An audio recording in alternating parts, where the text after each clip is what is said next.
Today I'm going to show you guys some epic tuning on 4-wheel drive on Need for Speed Underground 2 and show you guys the few hints that I found over in time, and I'm going to show you guys on the Subaru WRX. Okay, but for now I'm going to start it over from the beginning so I can show you guys all the small hints and tricks. Okay, so the body parts is not really that important, but I'm just going to put one on just to give the car a little bit better of a look. Oh, that looks actually quite nice. Let's take that one.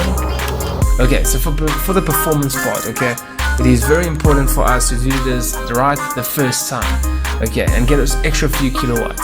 So when we go on the engine, okay, most people will go straight to stage 3 performance. They would upgrade it and go to ECU, but unfortunately it's not that easy. Okay, when you look under stage 3, you'll notice there's 4 parts, okay, which is not installed. So when you upgrade stage 3, it means that stage 2 and stage 1, which is a total of 7 parts, was not even touched. Okay, yeah, most people think that when you go from stage 2 to stage 3 will be installed, but all stage 2 will be uninstalled. Unfortunately, that's not true, and that's something that most of the people are missing. So if we go and we have a look, we have got 1, 2, 3, 4, 5, 6, 7, 8, 9, 10, 11 parts. Okay, so we've got 11 installed parts under engine, but let's upgrade each one, then we count how many we would have. So before, if we only upgraded stage 3, we would have had only 4 parts installed. But now that we installed all 3, meaning we have got 4, 5, 6, 7, 8 out of 11 parts installed, which is much better than 4 parts. That is where that you get those extra little bit kilowatts that you would have missed. So we do the same thing on the ECU. We upgrade all 3. The same on transmission. Okay, and then for the suspension, it's not really necessary to upgrade all 3 because we are only looking for the coil over suspension system. Okay, and then for the nitros, we go straight to stage 3. For the tires, we go straight to stage 3 as well. For the brakes, we don't need brakes. And then for the weight reduction, okay guys, now imagine you just went to stage 3. You would have only did some upgrade work on the lightweight doors and a foam-filled interior. But what about the lightweight windows, the lightweight seats, and the removal of the rear seats and interior panels? So by doing this, I actually saved you guys some weight as well, as all of them are installed now. Great stuff. And then turbo, straight to stage 3. Okay, so now for no more body panels or anything on looks and colors, let's go straight to the performance. But first, let's get a car on a dyno and see how she performs.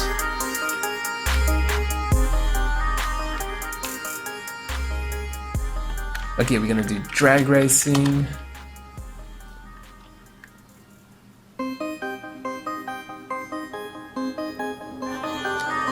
The numbers is really not that bad, I must say. We're having 330 kilowatts on 7,000 RPMs, and we're having a max torque of 517 Newton meters at 4,950 RPMs. So what I do notice is, by looking over here, it's just past 8.5 where the car limits out. Okay, so it's near to 9,000.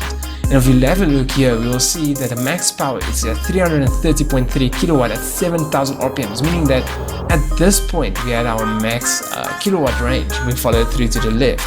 Okay, so then our max torque is at 517.5 Newton meter at about 5,000 RPMs, which is actually really not that bad, but it does show me that most of our power lays in the middle RPM ratio. It's just something to keep in mind when you're doing your tuning. Okay, so if we continue, we first have to take it for a test run, then to tune, just to see where we can get those extra second, or how we are actually doing, if we are improving or actually going the wrong way. Okay, so let's go.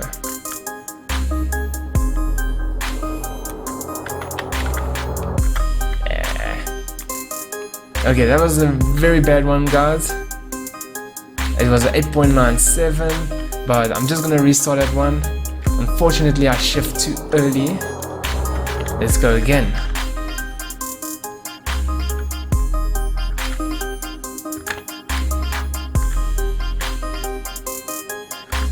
Okay, some perfect shifts, and that's at 8.98 seconds on a quarter mile.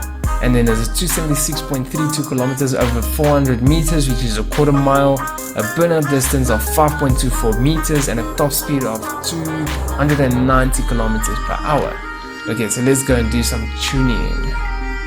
Tune settings. Myself, I always prefer to start from the right hand side. Okay, this is our nitro's duration. The shorter the duration, the more power we get, and the longer the duration, the less power we have. We're already getting 9 seconds, so to go 10, 11 seconds is not even worth it.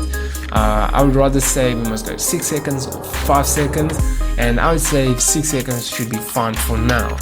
If we go to turbo, turbo is mostly based on your kilowatt, okay? So if you can remember, our max kilowatt range was at about 7,000 something, okay? So for us it's important to get our 7,000 to the max, but also not just 7,000, also lower down to build up your turbo to be able to get even more at 7,000. So now how do we do that? Obviously on the drag race we are not going to see 1,000, 2,000, 3,000 or 4,000 RPMs. So it will be better for us to cancel the low RPMs out so we can get more kilowatt ranges on the higher RPMs. So let's close 4 again, 3, let's see if we can get at 5,000 full. And we did it, great stuff. See the 3,000, maybe we can get a 4,000 higher, not so much, okay. But anyway, the thing, all that matters is just 7,000 RPMs just to get it till full. Okay, so our ECU is more based on our torque. If our torque was our highest around 4,000 to 5,000 RPMs if I'm correct, so having all this torque on the end does not really matter so much, but I would rather say we don't see 1,000, 2,000 and 3,000 RPMs, so it will be better for us to drop it right there.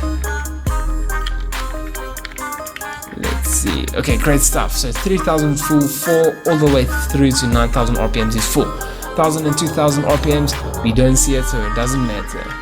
Okay, for tires and brakes, okay, for our tires it's very important for our tires to be strong. Strong means grip, okay, even when you go under tip. When you go look at weak, weak is for drifting, so that means no grip, okay. So our aerodynamics, this is very important, as most rear-wheel drive cars have got the differential layout is more power to the rear than to the front.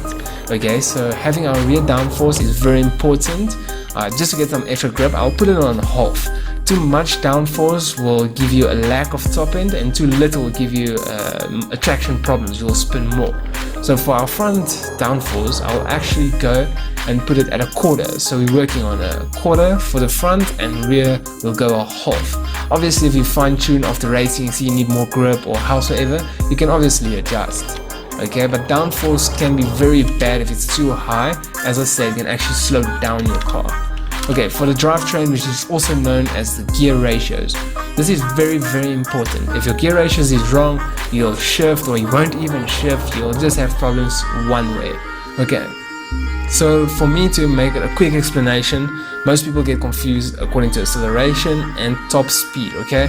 The more top speed you have, the slower you'll get there. The more acceleration you have, you won't really get far according to speed. So you need to balance it out, okay? So myself, top speed is a must, okay? So I'll never go full top speed as it's too much of a fine tuning. Not that it's a problem, it's just the amount of tuning is not always so fantastic, okay? So I just go a bit to acceleration. And because this is a four-wheel drive car, our first gear does not need to be as long as a front-wheel drive car because you don't have so much traction issues. But we saw with the Subaru that the RPMs of the full torque, the highest torque is at low RPMs, meaning that the car has got traction problems, okay? And we also saw, even on four-wheel drive, it was sliding sideways on the pull-away, which means that instead of going slower, because we have got grip, we actually need to go a bit longer. The Hyundai Tiburon was on 91 if I'm correct, but for the Subaru I would rather go about 87 or 85 is even fine, okay? So for second gear, we can leave it as is, or let's just go a bit shorter though maybe. It's always worth a shot. If it's not right, we can come back and adjust it. Okay, for the third gear, we would have to go much lower. We can go to about, yeah, that should be fine. Remember, as we tune, we are looking to get a nice slope down, so going too far will actually lead us to go underneath this one, meaning that our gears will be very bad. It's just a beforehand something to look at, so you don't need to come back every few minutes. Our 5th gear, let's drop it. We can drop it to lowest, and 6th gear, let's drop it to our lowest, as this is only for a quarter mile already, so it's not really that important to be able to go a kilometer or so on. Okay, so for the suspension, this is also very important. As we know, with front wheel drive cars, the nose needs to be low down and the rear lowering needs to be higher.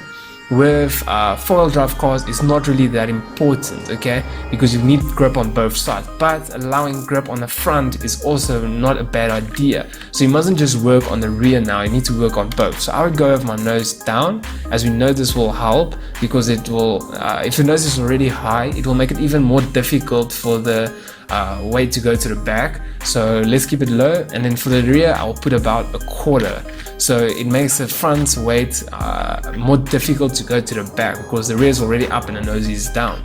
Okay, then for the front suspension, I would go, okay, when you go for the front suspension, it's very important to know that if your suspension is hard, meaning that when your body lifts up so the weight goes to the rear, most likely your wheels will also go up, giving you even more traction problems.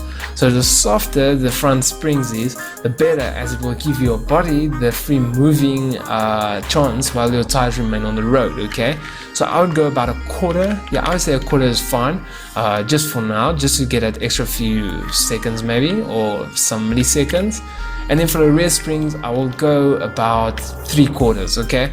Because for one reason, when you go your rear springs as too hard, what will happen is that, or let's rather say, if you go for too soft, it will lift your nose up, okay? So when it lifts your nose easier up, you will lose traction on the front, but you'll have more traction at the back. When your rear is too hard, it will lift your nose up easier, okay? So it's just a way of balancing everything out, okay? So I'm working on a quarter and a 3/4. We can always come back and make some small adjustments. Whereas the front shocks, I'll do exactly what I did with the springs, and for the sway bar, it's not really that important, as well as the steering ratio, as we are not going around corners, okay? So let's go and try this out.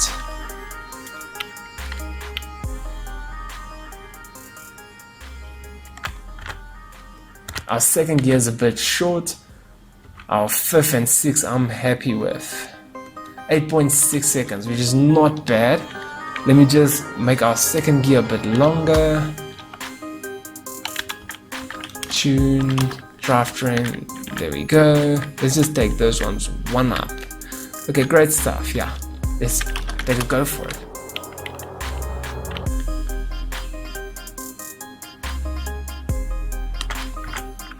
Second gear is still a bit too long, too short, sorry. But 8.56 seconds. So you guys see the direction we are going. It's all about fine tuning at the end, but we almost got half a second there, but just some small fine tuning, and it also helps us our knowledge to grow. So why not, guys? I hope you guys enjoyed it. Please, if you do like it, press the like button and subscribe. We really appreciate it, and keep a lookout. We'll bring also a rear wheel drive out, how to tune them. But thank you guys, thanks for watching.